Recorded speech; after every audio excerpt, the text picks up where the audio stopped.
Good morning. I was told I have 10 to 15 minutes, so I better get to the point. First of all, Professor Newsom, thank you very much. I think I whispered to you after your talk that I really enjoyed reading your papers. I enjoyed your talk even more. You're very lively, very interesting, very captivating, and very insightful.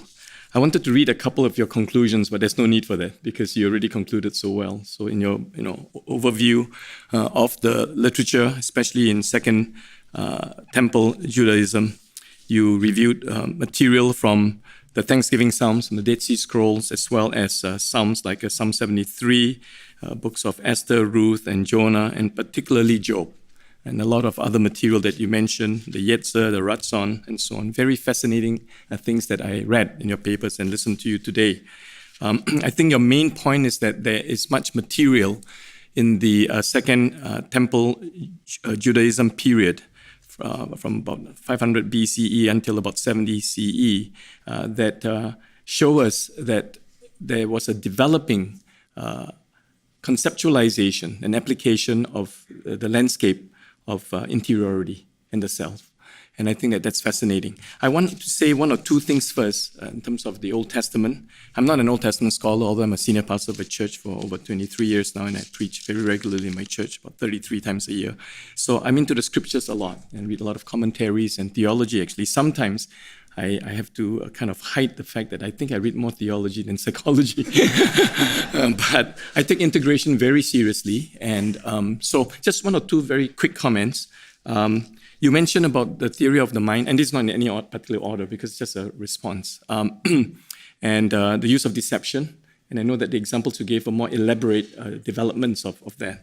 But I couldn't help but think about some of the earlier precursors, perhaps, in Genesis, for example, Abraham and Sarah, Genesis 12, Jacob and Esau, Genesis 25, Isaac and Rebekah, Genesis 26. So deception was there even before the Second Temple Judaism. I know you're aware of that. I think your point is the development and the elaboration of these ideas and so on took place much more later on.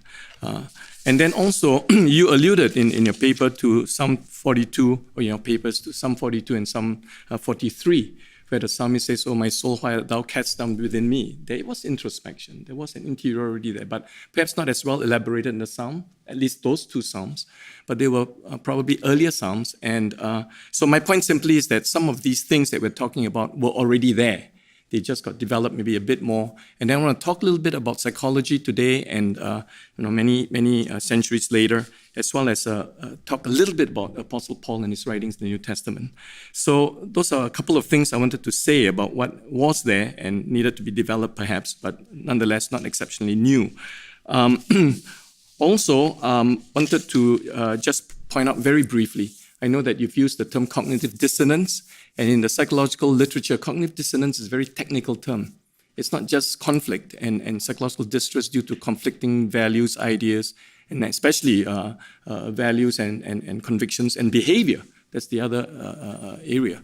But in the social psychological literature and other psychological literature, you will find that cognitive dissonance is fraught with many other connected ideas and implications and so on. I think your use of the term cognitive dissonance refers primarily to the internal state of conflict, moral conflict, internal conflict, and the Freudians will talk about unconscious conflict. So I would probably prefer the term conflict, but you can use the term cognitive dissonance. Just be aware that term has, not you, but all of us be aware that, that term has a lot more of other connotations associated with it. Now, let me just jump very quickly now to my comments on my own field, because I'm not an Old Testament scholar. That's not my area of expertise. I learned a lot, by the way, reading your papers. I went to Bible dictionaries. I checked several other things just to make sure I'm not off. And but in the field of psychology and clinical psychology, especially my area and my area of expertise in cognitive behavior therapy, I want to say a few things. Some of you may or may not be aware of this, but I've written a major textbook in the field called Counseling and Psychotherapy, A Christian Perspective, that Baker Academic published in 2011. In the next 2 or 3 years, I'm due for a couple of sabbaticals, during which I'll be writing the second edition of this text that Baker Academic wanted me to do, or they want me to do. I, in that textbook, review quite thoroughly about 10, actually 10, and there are more than that, but 10 major schools or approaches to psychotherapy. And I just want to mention a few of them in a kind of making comments about this whole area of the landscape of interiority and the self. Of course, the most obvious school or approach to psychotherapy today that takes this very seriously, perhaps a bit too seriously, and I say this in a bit of a joking manner, is the whole approach called psychoanalysis. It's the psychoanalytic school or the psychodynamic school. Now, of course, Freudian psychoanalytic theory is much more tight, and the more psychodynamic approaches and the other developments since Freudian psychoanalysis, they tend to be more interpersonal, they tend to be more relational today, they tend to be a bit more flexible, but they all focus a lot on interiority in the self, on introspection. This is called insight-oriented psychotherapy. And you can, for example, if you follow Freud, which not many people follow anymore, but if you follow Freud, the originator of psychoanalysis, and have psychoanalysis conducted on yourself, you'll be going to the psychoanalyst or the therapist 5 days a week, lying on the couch, probably for 5 or 10 years. That's very intensive introspection. Okay, and the empirical data that supports or does not support the effectiveness of psychoanalysis is very scanty.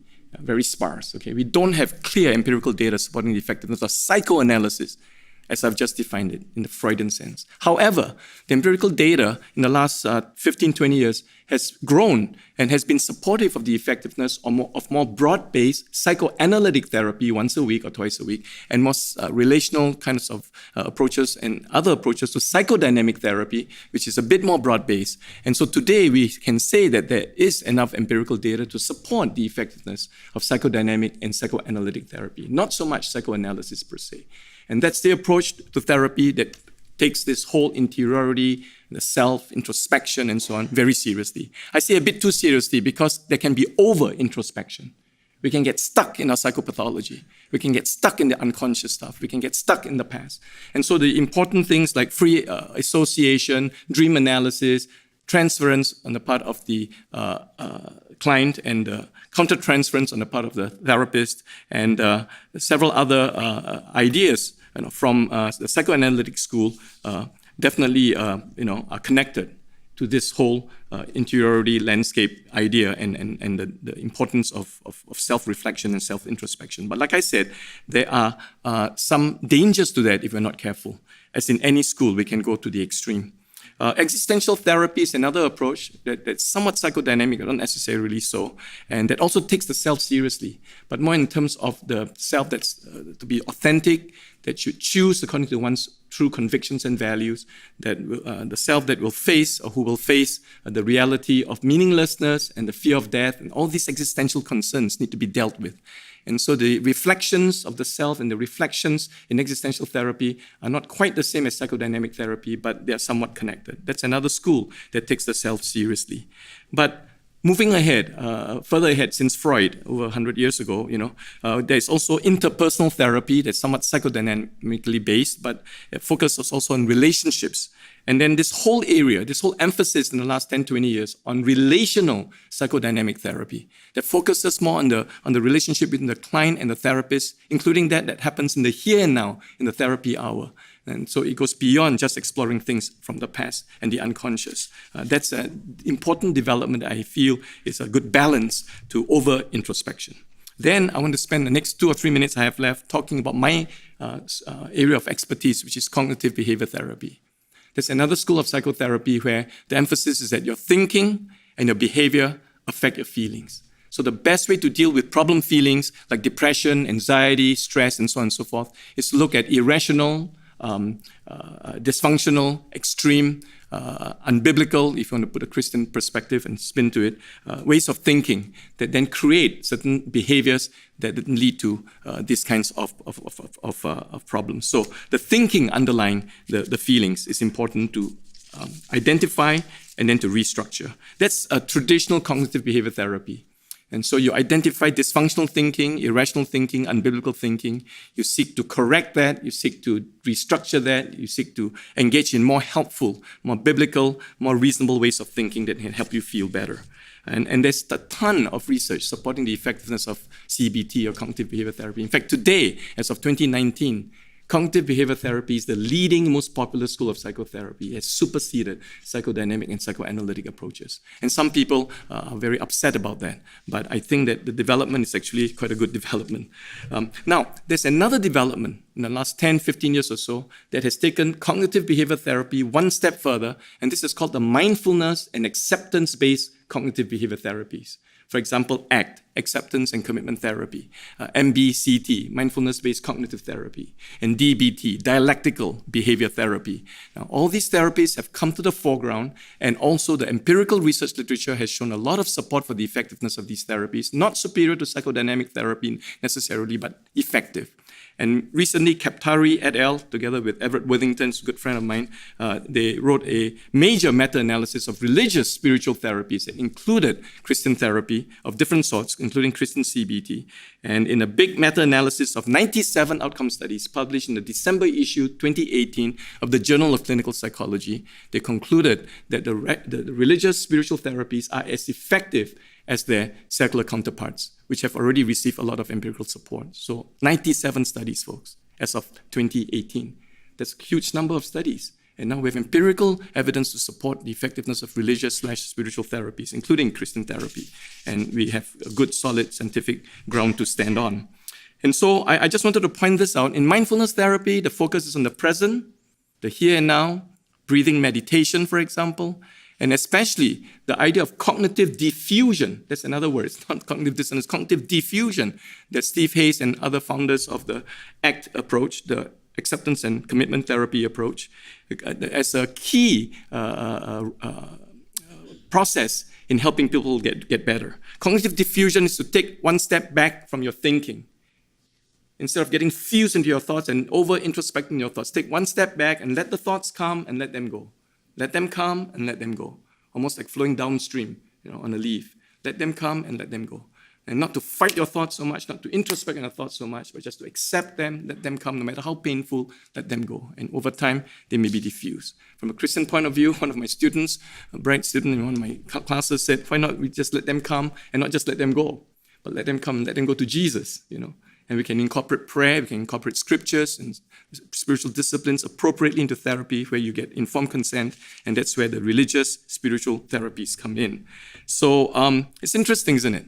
All the way from Freudian introspection to almost over-introspection to introspection to a certain extent, but restructuring your thoughts directly in cognitive behavior therapy, and now to mindfulness-based therapies where you let your thoughts come and go and you don't get into them too much because you're more than your thoughts, you see. So this whole interiority landscape, this whole idea of the self is evolving. And of course, this is somewhat Western, but the mindfulness-based therapies are a bit Eastern. Some of them are based on Eastern Zen Buddhism, but they're also contemplative Christian traditions in the early church history periods, patristics especially, and the early church fathers and mothers. A lot of that in our tradition that we need to mine and apply into the integration of clinical work and Christian faith. And then the whole area of positive psychology, I want to make a quick comment about that. Positive psychology is a new development relative in the last 20 years in the field of psychology, where psychologists have emphasized much more the positive aspects of human nature. So they've got into flourishing, authentic happiness, and into things like character strengths and virtues. Okay? But I think, and I've written quite a bit in this area, that positive psychology can be too positive. I think one of the corrections that I'm glad Professor Newsom brought out, is this whole condition of sin, not just your sins externally, but sinfulness inside. And of course, now I go into Paul and the New Testament. Romans chapter 7 is clear, the conflict within. Romans chapter 8, life in the Spirit. The answer is the power and the presence of the Spirit now. That's new. And Don Hackner, my good friend, who used to be a professor here, is retired now. He just wrote a book called How New is the New Testament? First Century Judaism and the Emergence of Christianity. And he believes that there's continuity between the New and the Old Testament, but there's also a bit of discontinuity. There's something new and good news about the New Testament revelation of Jesus and the power and presence of the Holy Spirit since Pentecost. We have the power and presence of the Holy Spirit to help us in our therapy, in our own reflections on the self, but in a balanced way so we don't over-introspect, but we introspect enough to be real and to face the truth that will set us free. So many other things I can say, but perhaps I should stop there and give enough time to my other respondent. But thank you, and thank you again, Professor Newsom.